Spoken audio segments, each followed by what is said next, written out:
Che Rina non sia stato ricercato è un falso, perché a cominciare potrei andare anche indietro nel tempo, ci sono state una serie di mancate occasioni e che il problema è che la cattura di un latitante si vede quando il latitante è ammanettato, no? Tutto quello che viene fatto prima, fino a quando non c'è quel momento, non dà visibilità. Nel 74 Rina ha sfiorato l'arresto con un intervento brillantissimo dei carabinieri a Piazzetta San Lorenzo, in un appartamento destinato ai coniugi Rina in ritorno dal viaggio di nozze. Purtroppo ci fu un intervento eccessivamente tempestivo, tratti in inganno i carabinieri da una luce che si era accesa nell'appartamento, intervennero e vi trovarono invece Leo Luca Bagarella, anche lui latitante.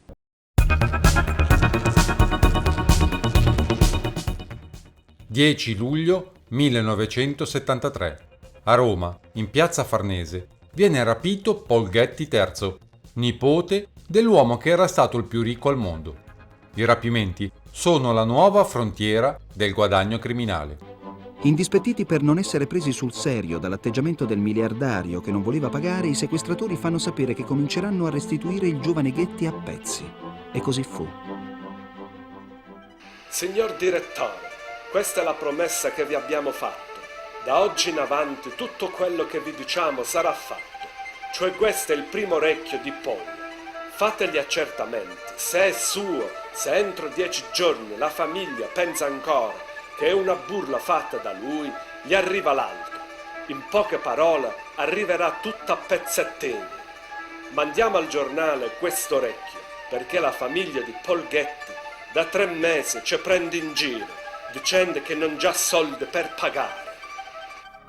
Questa è la foto del pacchettino contenente l'orecchio del giovane Getty, inviata dai sequestratori alla redazione del quotidiano Il Messaggero. Il giudice istruttore romano ha lungamente ispezionato una vecchia casa di campagna che 2 agenti americani del Narcotic Bureau presenti al sopralluogo hanno riconosciuto come quella in cui nell'aprile dello scorso anno si sono incontrati, camuffati da spacciatori, con Saverio Mammoliti, tuttora latitante ed anche lui implicato nel caso Getty. Dovevano trattare l'acquisto di 5 kg di cocaina e di un ingente quantitativo di eroina. Nel vecchio edificio i 2 poliziotti americani ed un sottufficiale della mobile romana erano stati accompagnati da Pasquale Vincenzo Mammoliti, quest'ultimo rinchiuso nel carcere di Lago Negro per il rapimento di Paul Getty. Nella casa di campagna il magistrato romano ha sequestrato diversi oggetti che potrebbero essere utili ai magistrati che si occupano dell'inchiesta sul caso Getty. Gli inquirenti ritengono di avere raccolto, durante il sopralluogo a Castellace di Oppido Mamertina, nuovi indizi che legano il rapimento del ragazzo al mondo dei trafficanti di stupefacenti e che consentirebbero anche di localizzare in questo vecchio edificio uno dei nascondigli in cui Paul Getty è stato tenuto prigioniero. Alla spartizione del bottino, provento del rapimento, partecipa certamente anche Luciano Liggio, a testimonianza del suo ormai stretto legame con l''ndrangheta calabrese. Leggio, prima di spostarsi a Milano, dove ormai risiede, ha vissuto in clandestinità fra Catania, ospite dei Calderone, la Calabria, dove si è fatto costruire persino una villa, e la Campania, a casa di Nuvoletta, la famiglia mafiosa della provincia di Napoli, cui ha affidato la gestione di un'azienda agricola. Azienda che Lucianeddu usa in realtà come magazzino per sigarette e droga. Carmine Schiavone, lei quando è diventato camorrista? Battezzato al 74 a Milano da Luciano Liggio. Quindi mafioso, non sì, camorrista. Ma Casale non era un camorrista, era un mafioso. Era cosa nostra campana.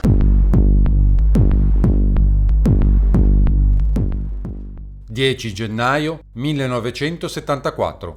Viene ucciso il maresciallo in pensione Angelo Sorino, nella borgata di San Lorenzo.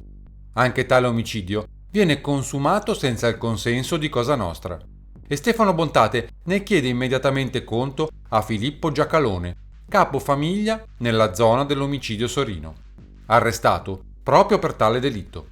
Giacalone però, alla presenza di Buscetta al Luciardone, protesta la sua totale estraneità al delitto, impegnandosi col Bontate ad accertarne gli autori una volta tornato in libertà.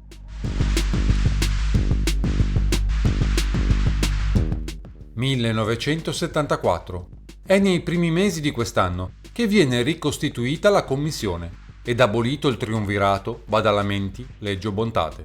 A capo della stessa commissione viene messo Gaetano Badalamenti, con lui Antonio Salamone, Luciano Leggio, Stefano Bontate, Rosario Di Maggio, Salvatore Scaglione, Giuseppe Calò, Rosario Riccobono, Filippo Giacalone, Michele Greco e Antonino Geraci.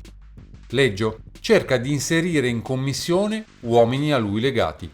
Manovra strettamente avversata da Badalamenti e Bontate, con conseguenti malumori da entrambe le fazioni.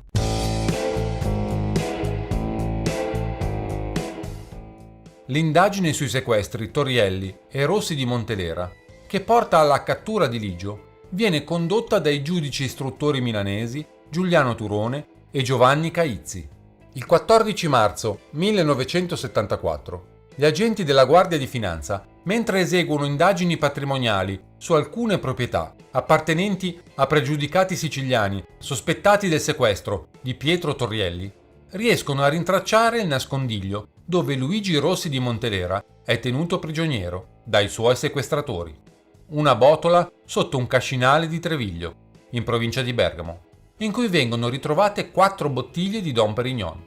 Si scopre che tali bottiglie provengono dall'enoteca gestita dal mafioso palermitano Giuseppe Pullarà, zio dei fratelli Ignazio e Giovan Battista Pullarà, vicinissimi a Ligio. E intercettando le utenze telefoniche del negozio, si sente parlare un certo Zu Antonio, a cui gli altri indagati si rivolgono in modo molto ossequioso. La notte del 16 maggio 1974, gli uomini della Guardia di Finanza, guidati dall'allora colonnello Giovanni Vissicchio, fanno un grande blitz in un complesso di lusso in via Ripamonti. Quando i militari scavalcano le cancellate per sorprenderlo senza farsi notare, rimangono allibiti.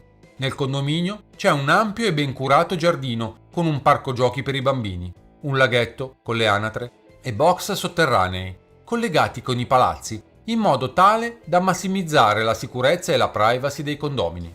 I finanzieri è qui che cercano Zu Antonio Farrugia.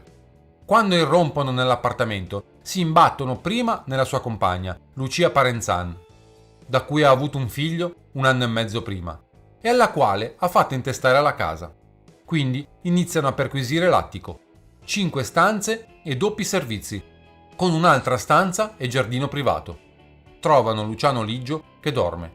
Lui non fa resistenza e ammette subito chi è.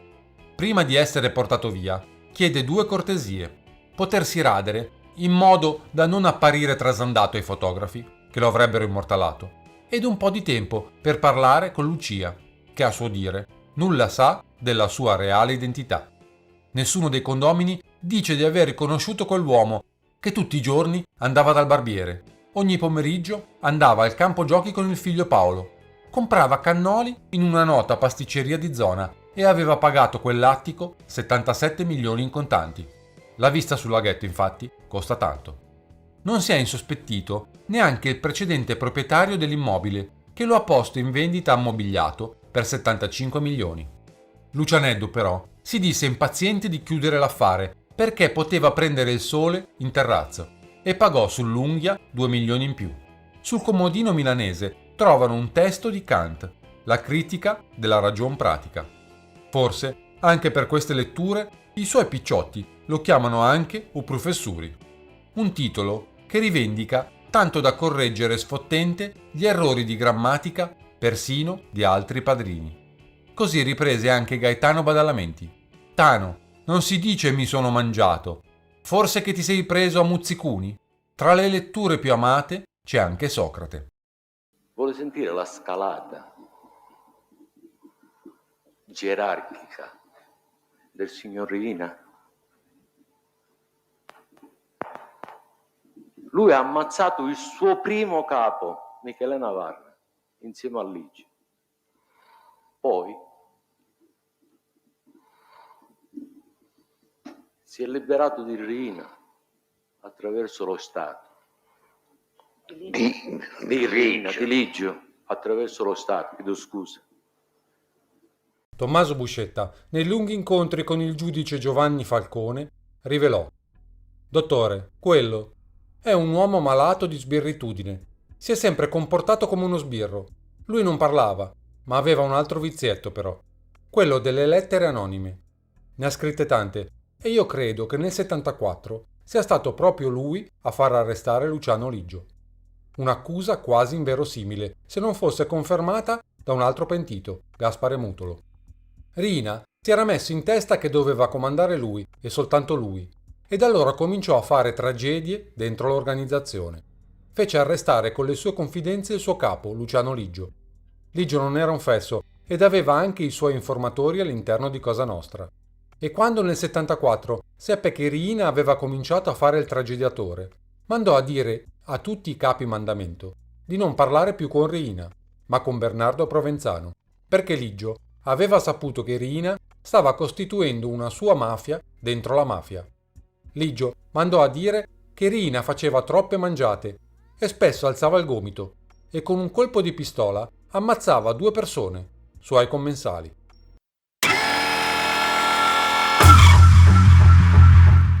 Agosto 1974.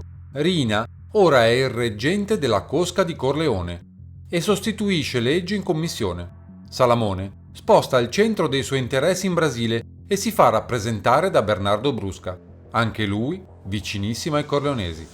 Dimesso dal carcere, il Giacalone, svolte le sue indagini sull'omicidio Sorino, riferisce al Bontate che il delitto è stato commesso materialmente da Leoluca Bagarella, su mandato dei corleonesi. Poco dopo il Giacalone scompare e il Bontate, in discussioni con Buscetta, si dice convinto sia stato ucciso proprio per quanto aveva scoperto sull'omicidio Sorino. Gli equilibri della commissione virano così a favore dei corleonesi.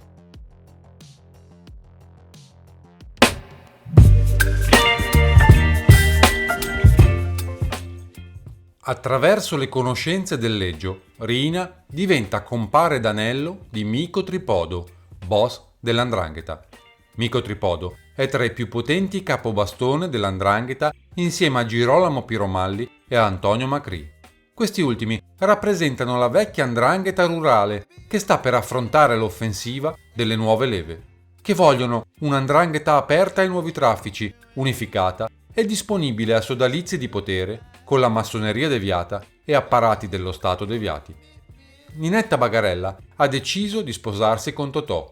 Compare d'anello e dunque Mico Tripodo, a sottolineare i vincoli indissolubili tra corleonesi e Ndrina del Tripodo. A celebrare le nozze è un prete mafioso, quel Don Agostino Coppola, nipote di Frank Tradita, che aveva partecipato al rapimento Cassina in funzione di finto mediatore. Ma probabilmente Don Coppola è meglio come mafioso che come prete, poiché si dimentica di registrare civilmente le nozze. Qualcuno intanto ha fatto la spia. I carabinieri fanno la posta ai neosposi presso l'abitazione in cui sono alloggiati. Ma quando decidono di intervenire trovano solo Leoluca Bagarella, che viene arrestato. Liberi come piccioncini, Ninetta e Totò vanno in viaggio di nozze a Venezia, come una coppia qualsiasi, ma sono in realtà dei latitanti.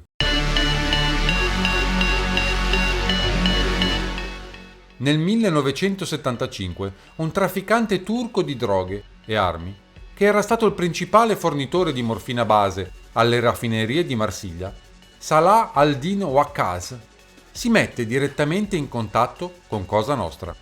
In breve tempo, laboratori per la raffinazione dell'eroina iniziano a spuntare da un capo all'altro della Sicilia occidentale, affidati inizialmente a chimici fuggiti da Marsiglia. La mafia, che fino ad allora, dopo il processo di Catanzaro, aveva vissuto nella povertà, salvo eccezioni come i Bontate o i Greco di Ciaculli, scopre la ricchezza.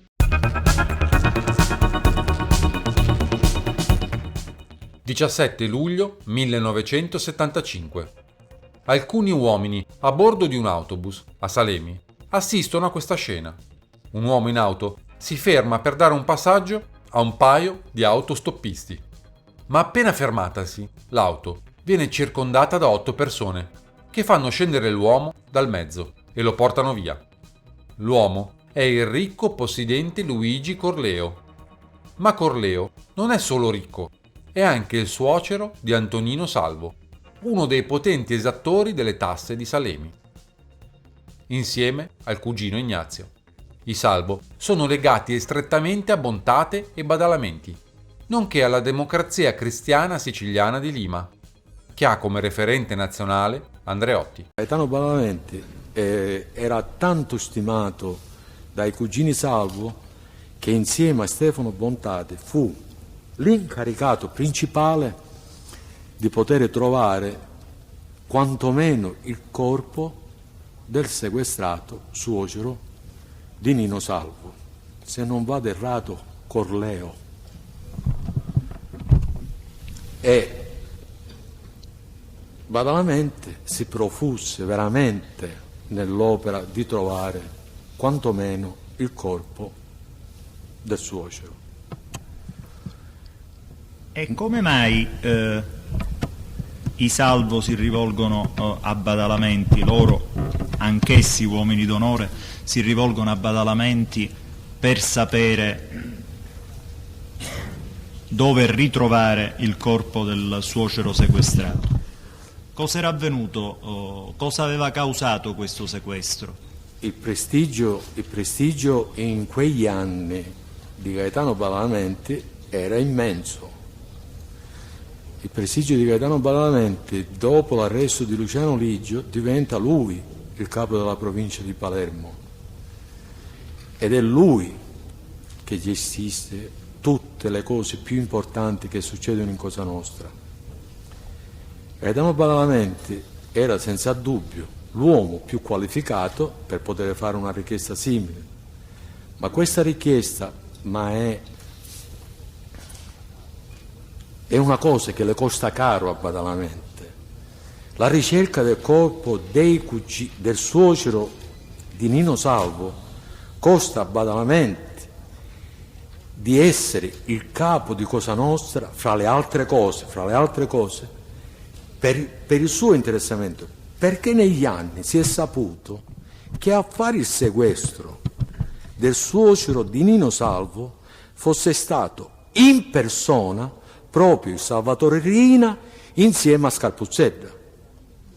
E questo all'insaputa di Gaetano Badalamenti? Ma questo all'insaputa di tutti quanti. Era una cosa molto segreta, e che arrivano a questa conclusione si arrivano proprio attraverso le cose che giorno dopo giorno riusciva a racimolare Gaetano Badalamenti.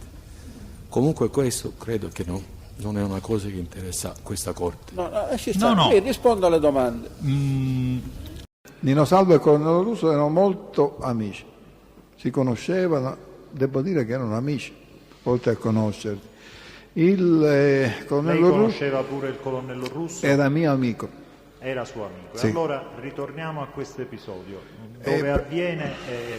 Praticamente il colonnello Russo mi chiamò un giorno e mi disse di andarci subito nella sede della Carini, la caserma Carini, dove lui comandava mi pare il gruppo investigativo, una cosa di questo genere.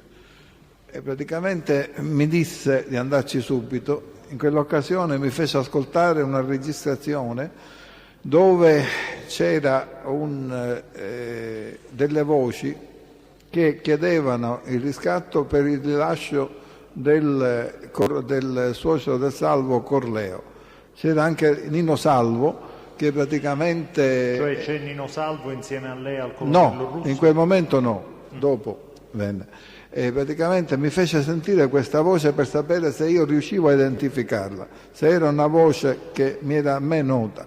Mi disse, ma chi può essere? In effetti era un uomo che con aria arrogante si rivolgeva a Salvo e diceva che il Salvo non sarebbe stato nessuno senza il suocero Corleo, per cui si doveva sbrigare a pagare la somma da loro richiesta, mi pare che era una somma notevole, non mi ricordo, svariati miliardi. Mi ricordo che prima questo interlocutore sconosciuto parlò con la signora Salvo Corleo che gli passò immediatamente il marito. Nino Salvo fu altrettanto pesante, disse che non si spaventava di lui, che se non gli davano certezza dell'esistenza in vita ancora del suocero non avrebbe parlato più, cioè non avrebbe neanche più ascoltati, perché prima voleva la certezza che il suocero era vivo. Con questa cassetta immediatamente ci siamo recati a casa di Stefano Bontate, veramente non a casa di Stefano Bontate. Siete recati chi? Io e il colonnello Russo. E poi lì abbiamo trovato, oppure non lo so se venne con noi già direttamente il Nino Salvo. Comunque ci siamo recati in casa, mi pare, di Giacomino Vitale, perché anche la casa di Stefano Bontate era un po' un porto di mare, c'era sempre un sacco di gente, per cui quando lui aveva dei colloqui riservati da fare, li svolgeva in una casa ancora in costruzione di Giacomino Vitale. Quindi del cognato. Del cognato, che era attigua alla casa di suo fratello Giovanni, era molto vicina, erano 3 case, una più sopra, una e mezzo quella di Giovanni, e più vicina alla strada quella di Stefano, e quella invece di Giacomino si accedeva per un vialetto ed era ancora in costruzione. In questo posto abbiamo parlato con lo Stefano Bontate di quello che si doveva fare per la liberazione del suocero. Il colonnello Russo già aveva dei sospetti, diceva che questi personaggi erano usciti da Città del Mare per andare a fare questa operazione. Diceva anche che c'erano personaggi estranei a Cosa Nostra. E quindi il colonnello Russo perciò conosceva Stefano Bontate? Diciamo che lo teneva anche in buona considerazione, perché lo Stefano Bontate ci aveva convinto, a me, al colonnello Russo ed anche ad altri, che lui non faceva la droga, per cui poi ahimè abbiamo scoperto che la faceva pure lui. Però in effetti lui ci diceva che non faceva la droga, che era contro certi tipi di situazione, non voleva fare i sequestri e cose di questo genere, per cui diciamo che era tenuto in una considerazione sì da mafioso, ma da un certo tipo, sia dal colonnello Russo che da me.